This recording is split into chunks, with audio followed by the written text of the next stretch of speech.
We are thinking of having a system, GPRS based system, vehicle tracking system. So this will be available to some of the VIPs here, who we get the priority for security reasons.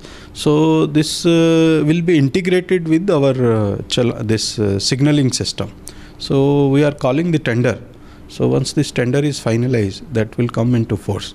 This will help the citizens more than VIPs, because now what happens is sometimes VIP we do not know, our people would not know how much clearance is to be given, how much clearance is not to be given. So if clearance is to be given less, then it will get less this thing. And again, it will be timed, that from control room, depending on the density of the vehicles on the road, it will be cleared.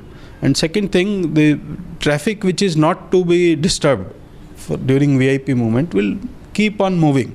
There will be no disturbance to them. This is the beauty of that system. Well, so in a sense, Imran, what we now have is a Lal Batti culture being replaced by automatic green signaling of when these VIPs really are on the roads. They will convenience the common man more, won't they? So definitely, I mean, see, we have been running this VVIP raid system. There has been a lot of criticism on the part of the state administration, the way they are handling the VVIPs. As you can see, the commissioner himself admits that every time a VVIP moves, the rough estimation is that minimum is 5 minutes is what traffic gets jammed. And because it's a joint capital, so you have 36 cabinet ministers from both sides, and the chief ministers and the visiting dignitaries. Every time a traffic moves, they have to be the traffic gets jammed. Now, what we're seeing in VVIP culture, to maintain and sustain the VVIP culture, is technology coming to the aid of it.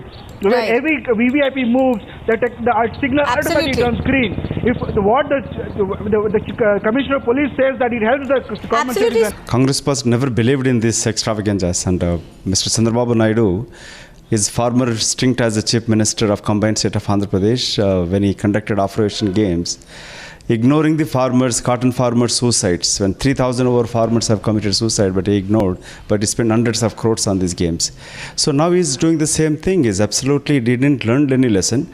And absolute power makes people blind and arrogant, which is what Mr. Babu is known for. And now he is spending over 400 crores for this foundation stone ceremony of capital city of Andhra Pradesh. Yesterday he is shedding a crocodile tears in Vizag on first anniversary of the Hudud cyclone affected areas where people have died. And he says one way that AP has no funds, crunch of funds, but here is spending these hundreds of crores